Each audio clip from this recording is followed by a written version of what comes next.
ठीक है, ध्यान देना इधर कि एक विंतरनित्ज नामक व्यक्ति था, उसने अध्ययन की दृष्टि से वैदिक सभ्यता को कितने भागों में बांट दिया? 2 भागों में। 2 भागों में जैसे ही वैदिक सभ्यता को बांटा तो ये डेट भी बन जाएगी। कैसे बनेगी डेट? कि 1500 ईसा पूर्व से 1000 ईसा पूर्व तक, और फिर दूसरी 1000 ईसा पूर्व से 600 ईसा पूर्व तक। हमें पता है कि वेद कितने हैं, कि वेद है हमारे पास 4। मूल वेद पूछे तो 3 है, और वैसे वेद पूछे तो कितने? 4। कौन से हैं? ऋग्वेद, सामवेद, यजुर्वेद और अथर्ववेद। ये 4 हमारे पास क्या है? वेद। यदि मूल वेद पूछे तो 3 है। RS प्री में क्वेश्चन आ चुका है कि मूल वेद किसे कहा जाता है, या मूल वेद कौन कौन सा होता है? तो ऋग्वेद, सामवेद, यजुर्वेद, ये तो क्या है? मूल वेद। क्योंकि इनके किसी रचयिता का नाम नहीं मिलता, इनके रचयिता का हमें नाम मिलता है, इसलिए इसको मूल वेद में शामिल नहीं किया गया। ठीक है, और उपवेद भी है इनके। खूब सारी चीजें हैं जो ऋग्वेद में या इन सभी वेदों के अंदर पढ़ने के लिए अच्छी चीजें हैं। वो सारा अलग टॉपिक है, हम सिर्फ सिलेबस अभी तक क्या कर रहे हैं? डिस्कस।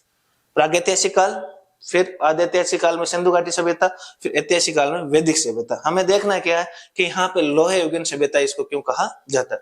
तो 4 वेद है। पहला वेद है ऋग्वेद। तो ऋग्वेद को हमने नाम दे दिया ऋग्वैदिक काल। तो ऋग्वैदिक काल कहां से कहां तक चलेगा? 1500 ईस्वी से ईसा पूर्व से 1000 ईसा पूर्व तक कौन सा काल चलेगा? ऋग्वैदिक काल। और ऋग्वैदिक के बाद में आने वाला, बाद में आने का मतलब उत्तरवर्ती, ठीक है, तो उसको हमने नाम दे दिया उत्तर वैदिक काल। तो आमतौर पर आप इसमें क्या क्या पढ़ते हो? इसमें यजुर्वेद पढ़ते हो, इसमें सामवेद पढ़ते हो, और इसमें आप क्या पढ़ते हो? अथर्ववेद।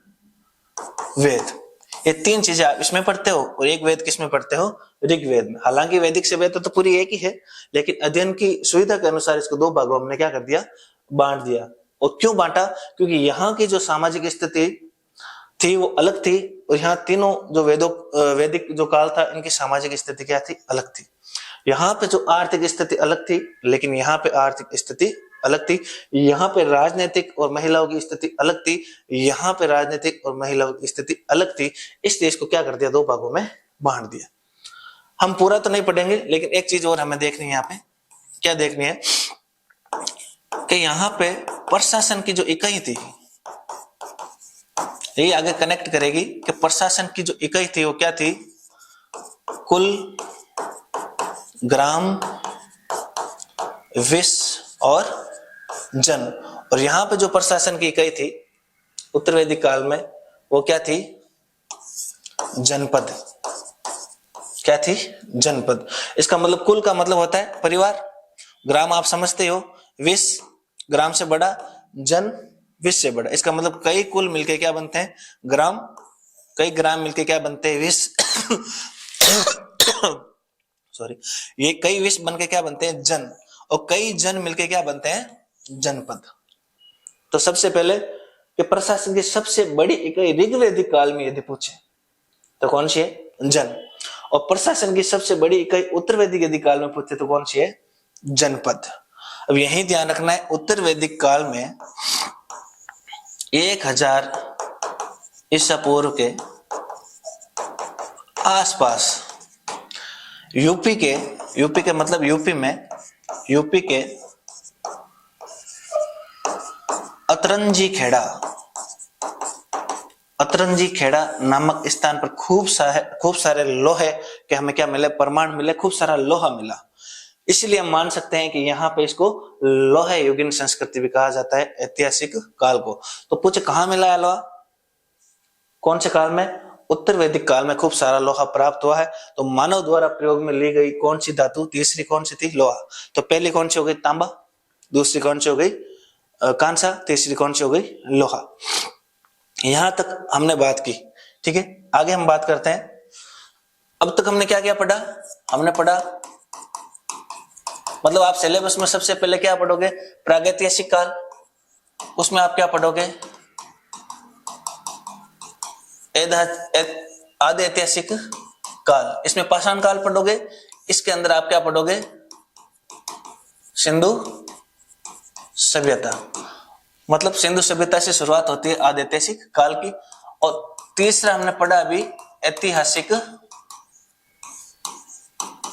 काल। ऐतिहासिक काल की शुरुआत बता दी मैंने आपको, कौन सी सभ्यता, वैदिक सभ्यता। कारण भी बता दिया कि वेद लिखित हैं, पढ़े भी जा सकते हैं, इसलिए ऐतिहासिक काल में। और सिंधु घाटी सभ्यता में जो लिपि मिली भावचित्रात्मक, जिसको लिखित थी लेकिन पढ़ा नहीं जा सकता, इसलिए उसको कौन से काल में, आदि ऐतिहासिक काल में। यहाँ पे कौन सा काल था, पाषाण काल। तो पाषाण काल में क्या होता है, ना लिखित साक्ष्य, ना ही कोई पढ़ पा रहा है। तो यहां तक हमने बात की। फिर वैदिक सभ्यता को हमने दो भागों में बांटा पीछे, कौन कौन सी, ऋग्वैदिक काल और उत्तर वैदिक काल। अभी जस्ट पीछे हमने पढ़ा कि ऋग्वैदिक काल और उत्तर वैदिक काल। ऋग्वैदिक काल की डेट हमने पीछे देखी, उत्तर वैदिक काल की डेट हमने क्या देखी, पीछे देखी। अब ध्यान देना है महत्वपूर्ण क्या है कि यहां पे मैंने आपको प्रशासन की इकाइयां बताई पिछली स्लाइड में कि कई कुल मिलके क्या बनते हैं, ग्राम, कई ग्राम मिलके विश, और कई विश बनके क्या मिलते हैं, जन, और कई जन मिलके उत्तर वैदिक काल में क्या बन जाएंगे, जनपद, और कई जनपद मिलके किसका रूप ले लेंगे, महात्मा बुद्ध के जन्म के समय महाजनपदों का उदय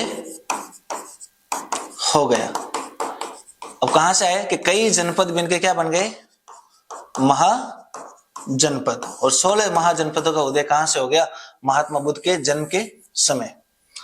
अब सीधी सी बात क्या है कि पहले ऋग्वैदिक काल था, फिर बाद में उत्तर वैदिक काल, और वैदिक सभ्यता, वेदों का संकलन किया था महर्षि कृष्ण द्वैपायन ने, वो ब्राह्मण थे। और ब्राह्मणों में एक प्रथा चलती थी, या कह सकते हैं 10वें मंडल में वर्ण व्यवस्था चलती थी। यदि आपने पढ़ा है, हम सिर्फ सिलेबस देख रहे हैं कि क्या कारण रहा है कि वैदिक सभ्यता का धीरे धीरे पतन हुआ, उसके बाद में कौन से धर्म उभर कर सामने आए, जैन धर्म और बौद्ध धर्म। आने का कारण क्या था, क्यों आए थे। तो वर्ण व्यवस्था थी वैदिक सभ्यता में, जिसमें सबसे ऊपर दर्जा ब्राह्मण, फिर क्षत्रिय, फिर वैश्य, और फिर कौन सी, शूद्र। सभी को पता है चीजें, लेकिन यहां पे एक समझने वाली बात है, महत्वपूर्ण क्या है कि ऋग्वैदिक काल में दबदबा रहा पूरा ब्राह्मणों का, और क्योंकि ब्राह्मण सबसे ऊपर है, उनकी रक्षा के लिए क्षत्रिय और व्यापार करने के लिए वैश्य। शूद्रों की स्थिति क्या थी, बहुत दयनीय थी ऋग्वैदिक काल में। दयनीय का मतलब बहुत खराब स्थिति थी इनकी, बहुत शोषण होता था इनका। तो ऋग्वैदिक काल के बाद में है उत्तर वैदिक काल, और मैंने पहले ही कहा था यहाँ पे खूब सारे चेंजेस आए, इसीलिए इनको दो भागों में बांटा।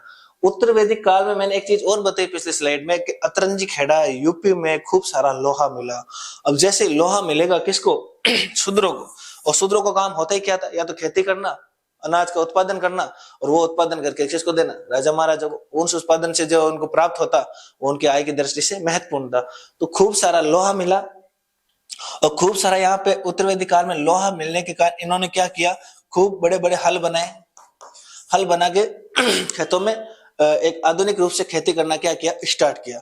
जैसे स्टार्ट किया तो इन आय की दृष्टि से क्या होने लगे, धीरे धीरे मजबूत होने लगे। कौन से, शूद्र। कौन से काल में, उत्तर वैदिक काल में। और जैसे थोड़े से मजबूत हुए तो अब इनको किसी न किसी नए धर्म की क्या थी, आवश्यकता। क्योंकि ये इतिहास इनका बताता है कि ऋग्वैदिक से लेकर उत्तर वैदिक काल तक इनका खूब सारा क्या हुआ है, शोषण हुआ है।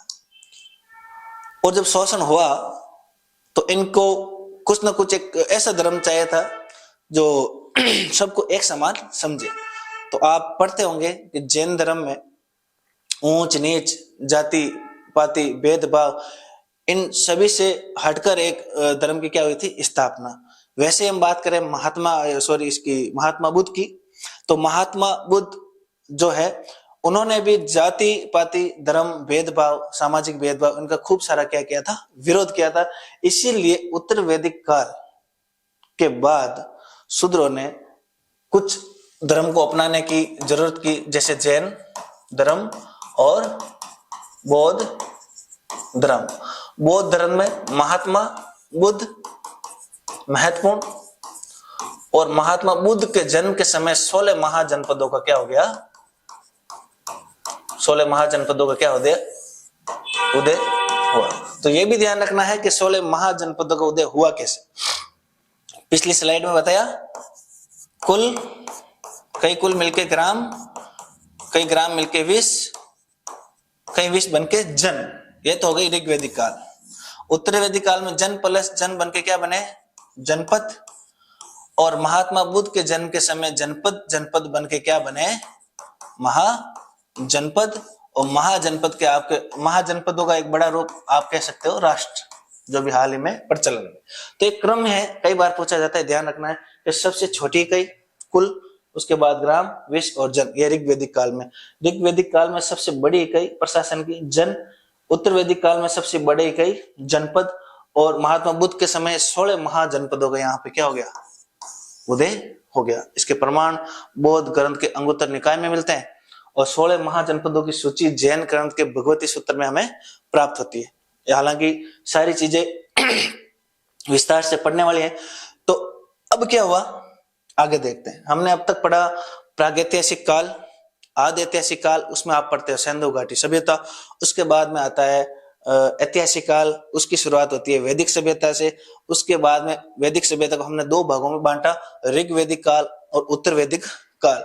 उत्तर वैदिक काल के पतन के बाद शूद्रों ने नए धर्मों को अपनाया, और नए धर्म कौन से उभर के आए, खूब सारे गंगा घाटी में खूब सारे धर्म उभर के सामने आए। जैसे कई तरह के धर्म, उसमें महत्वपूर्ण धर्म थे, और पुराना धर्म था जैन धर्म। उसके बाद में कौन सा धर्म था, बौद्ध धर्म।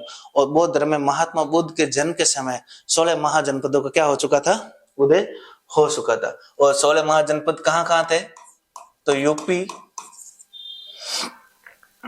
यूपी में एक ट्रिक है इसकी, यूपी में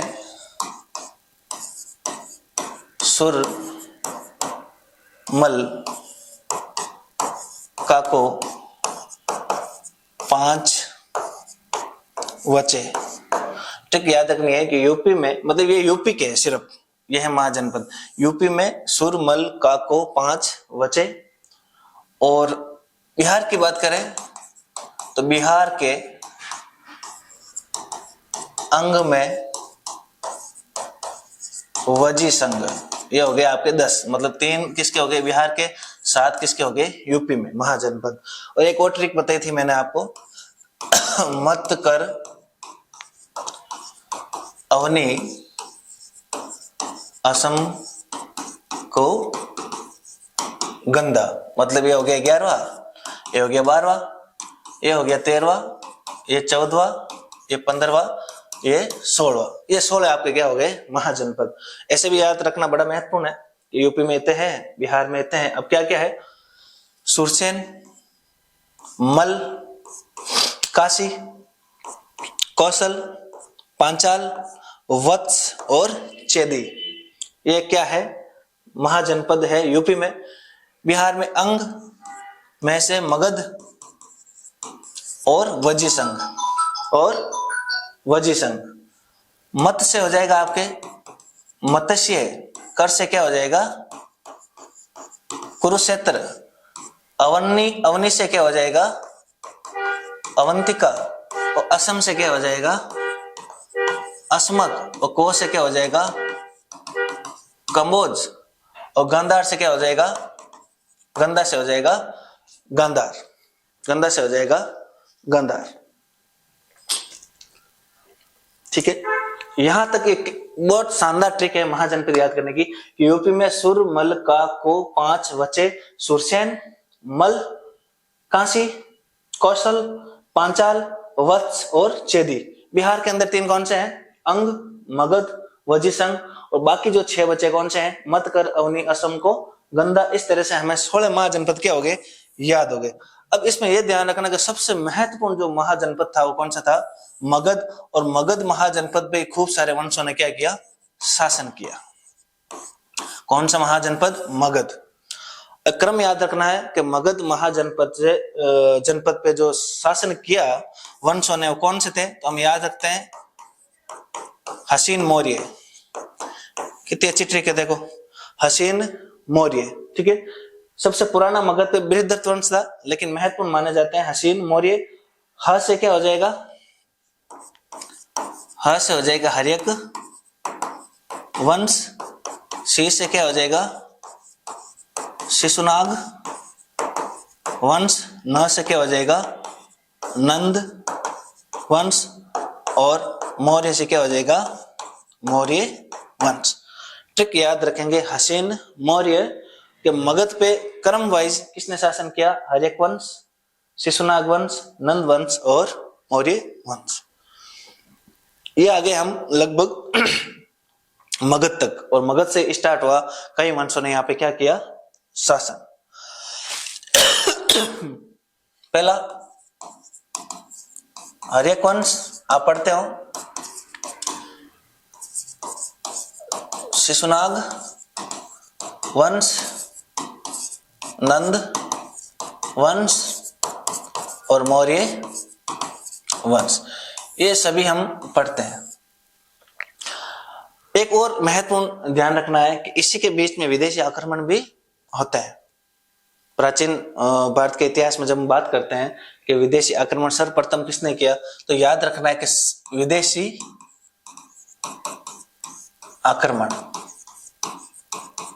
विदेशी आक्रमण सर्वप्रथम तो किसने किया? ईरानियों ने।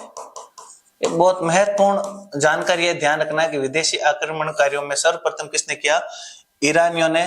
फिर किसने किया? यूनानियों ने। फिर किसने किया? यूनानियों ने।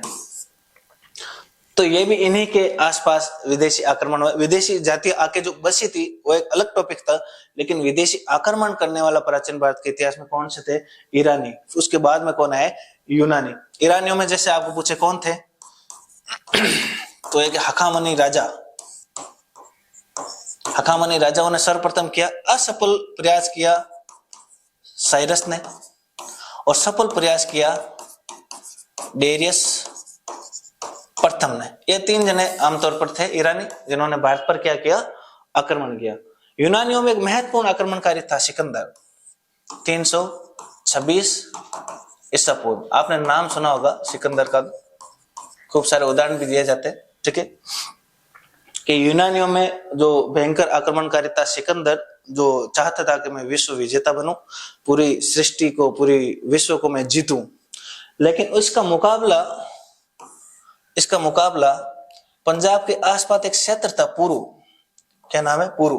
और पुरु क्षेत्र का एक राजा था पोरस, जो झेलम नदी के आसपास का क्या था? क्षेत्र। यहां पे सिकंदर लड़ते लड़ते यूरोप से आ गया, किधर? अपने पास, भारत के आसपास, झेलम नदी के आसपास। और इसकी जो लड़ाई है और इसकी जो मुलाकात है वो हुई अपने पुरुष क्षेत्र के राजा पोरस से। और पुरुष क्षेत्र के राजा पोरस और सिकंदर के मध्य बहुत ही घमासान युद्ध हुआ। 19 महीने तक झेलम नदी के तट पर यह युद्ध लड़ा गया। बड़ी महत्वपूर्ण घटना है और अच्छा युद्ध है कि 19 महीने बाद दोनों सेनाएं थक जाती है। अब तो कोई हार या जीत कुछ रहा नहीं है, और हाथ जोड़ के सिकंदर साहब कहते हैं पुरुष क्षेत्र के राजा पोरस को कि हम हमारी धरती लौटते हैं, आप अपनी धरती लौटो। और यहाँ पे भी इतिहास में तो कहा जाता है कि सिकंदर यहाँ पे सफल रहा था, जीता था, लेकिन माना जाता है कि पोरस जो था वो विजेता था। क्यों था? कि सिकंदर के दो क्षेत्र थे, आम्बी और एक और कोई क्षेत्र था, जो दोनों क्षेत्र किसको सौंप दिए? राजा पोरस को। वहीं से वापस लौट गया कौन? सिकंदर।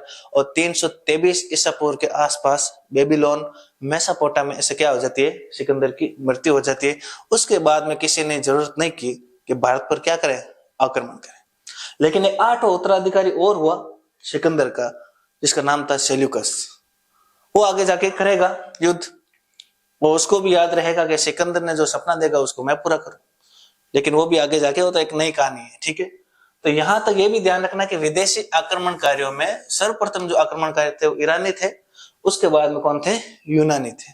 ठीक है, यहीं आसपास ये सारी चीजें होती है। ठीक है, यहां तक चीजें समझ में आ गई होगी सिलेबस की कि हमें क्या क्या अब तक पढ़ा है। एक बार एक स्लाइड में हम देख लेते हैं वापस। हमने पढ़ा प्रागैतिहासिक काल, हमने पढ़ा आदि ऐतिहासिक काल, हमने पढ़ा ऐतिहासिक काल, और ऐतिहासिक काल के अंदर यहां पे तो हमने क्या देखा, सिंधु सभ्यता अपना सिलेबस में टॉपिक है।